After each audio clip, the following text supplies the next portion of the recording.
Hello, and welcome back to Nestopods, the podcast that inspires young minds in agriculture by sharing real stories, real struggles, and real victories. I am your host, Nelson John, and today's episode is one I have been waiting to share with you all because it's personal, it's honest, and it's filled with the lessons I wish someone told me before I started farming.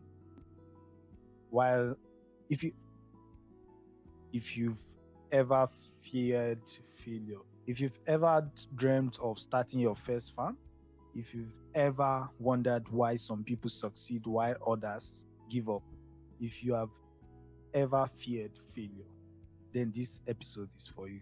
Let's begin, guys.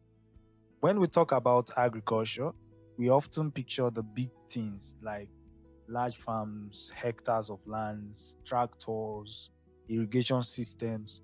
But my story didn't begin with anything big. It began with just a simple class discussion. I still remember that day I was in my second year at the university.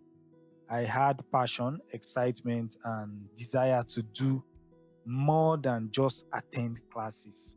I wanted to practice agriculture, to touch the soil, and to plant something real. That was when one of my classmates connected me to someone who had a small piece of land. Just like that, my journey began.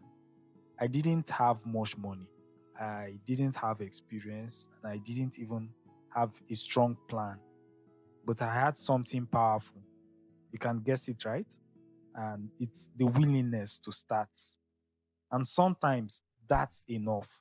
I would say to you listening right now, if that's all you have at the moment, run with it and you will see how far you would blossom. So after getting the land, thanks to my friend Fawaz, I choose to plant cabbage.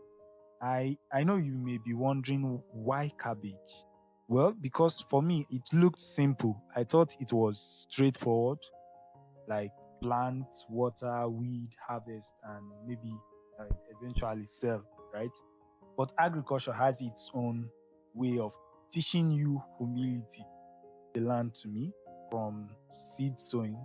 With the help of my colleague, the one who referred the land to me, I began the process from seed sowing to raising the nursery, transplanting the seedlings, to water management, to fertilization, pest and disease control, as well as weed management, to monitoring the growth stage of the cabbage.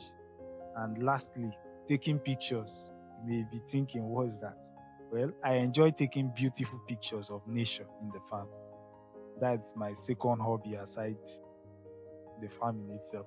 So every day was a new lesson. Sometimes I would stand in the field watching my cabbage leaves unfold and I would feel proud, like I was finally becoming the person I wanted to.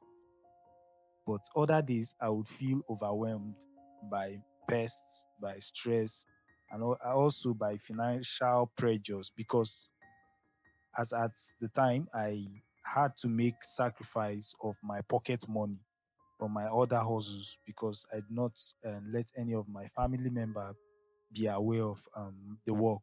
So I had to ask for extra money and also source for extra source of income to keep the farm running. But that farm became my classroom. And in that classroom, I failed and I learned. So now let me talk about the mistake I made. I believe every farmer remembers their first big mistake. Mine was simple but costly. I planned I planted without planning the market. I assumed that once the cabbage matured, buyers would automatically appear. Who does that? You may be wondering. But that was the passion. After all, it's food. People should want to buy it, right? But it's wrong. When it was time for harvest, the cabbage market crashed. Buyers were not available. Demand was low. Prices were terrible. Imagine the price that was high up to 15 to 20,000 naira per bag of cabbage. It's drastically reduced to about 3 to 4,000 naira per bag. So you can imagine thousands in my harvest Imagine me calculating thousands of naira in my mind during the journey, but at harvest, the cost was totally different and painful. I had spent money, I had invested my time, and I had worked under the sun. I also had done everything right, except the most important thing. I didn't secure a market before planting. So I sold at a price far below the cost of production. I made a loss, a painful and a discouraging one at that. I remember standing in the farm after harvest, confused and pained. And I asked myself, did I make a mistake choosing this path? But sometimes your failure reveal your passion more than your success. Because despite the loss, despite the disappointment, I did not walk away. I kept moving and sowing the seeds of future fortunes regardless. So, how did I bounce back? That loss could have broken me, but instead, it molded me. It forced me to ask deeper questions. Questions like, what do successful farmers do differently? What systems should I understand? How do I build resilience? And how do I make agriculture profitable? That was when my entire mindset changed. I began attending trainings, I signed up for webinars and courses online. I asked questions. I studied agribusiness, the business aspect of agriculture. And that led me to earning about 50 certifications from national and international institutions, both online and offline. Not because I wanted a stack of certificates, but because I wanted to understand agriculture from soil to seed to systems and to markets. That journey built my confidence. It shaped my direction, and gradually it shaped the vision for Nestle Farms and eventually Nestle Pods, where I am currently sharing my experience, and we'll also be having others that will come on board to share their experience with us all. What lessons can you learn? What lessons can we learn from my experience? Now, let me speak not just as a farmer, not just as an agricultural student, but as someone who has lived the learning curve experientially. Here are some lessons I wish someone told me earlier. Number one, market comes before planting. Don't plant because others are planting. Don't plant because someone said the market is good and profitable. Plant because you have a buyer. Plant because you have done your research. This is also applicable in other areas of agriculture, not just farming or planting of crops. What field do you want to build on in the area of agriculture? Make your research and ask intelligent questions. So, the second lesson, agriculture is planning, not guessing.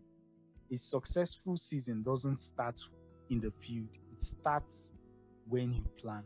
You have to budget, you have to do forecasting, you have to do cost analysis, and as well set timelines for yourself. An agriculturist without a plan is gambling. Preparing for this, I came across a quote while preparing for this episode, and it says, only a joker goes to war without a winning plan. I will take that again. Only a joker goes to war without a winning plan. So, my kind advice, don't sow that seed if you don't have a proper business plan and strategy to win. So, the third lesson, choose the right crop for your environment and skill. For me, I was actually out to learn, so I went with cabbage, which is quite simple. But then, so cabbage is not for everyone, tomatoes are not for everyone, poultry is not for everyone. Start with what you understand, what you can monitor, and what your environment supports as well, so you can easily sell. So the fourth lesson now, soil science matters more than fertilizer. A soil test can save you thousands. So if you get a land, it's quite difficult to tell the history of the land, except if you have someone who is honest to give you the history of the land.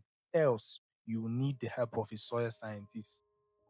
So I major as an agronomist, but somehow I used to neglect the need for a soil scientist in the area of food production. and I learnt my lesson from this year's farming season. We wanted to expand, so we couldn't use the previous land we farmed on in the year 2024. But upon getting the new land, we couldn't trace the land history, but only relied on what the land leaser told us. Unfortunately, we discovered that the land was prevalent with pests and diseases, hence reducing our yield structure more. So knowing your pH, soil structure, organic matter, and nutrient levels is more important than science 200 level. The fifth lesson, livestock requires discipline. If you choose poultry or fish farming, monitor the feed, watch mortality, track records, maintain hygiene, understand market cycles. So for livestock um, disciplines, we will also be having a guest that will be talking about his experience in the area of livestock production. So watch out for that. Livestock can give fast returns, but it can also give fast losses. I can assure you of that. So the next lesson, that is the sixth now, or the fifth, or I believe the sixth. Agritech is not optional anymore. Weather apps, record apps, drones, remote sensing, light meters, and data. I am currently learning data analysis, and I would say data is wealth. It is important to keep relevant data that can guide your decisions and plans. Also, use of technologies like weather apps or land measuring and applications that identify and detect disease are very important. I make use of an app that helps me to identify pests and disease on the farm. So I recommend it for you as well to check them out. Small farm. These tools help you make smarter decisions even on a small farm. So the seventh lesson, your first mistake is not your identity. Losses will come, failures will come, but they do not define your final destination. Resilience defines it.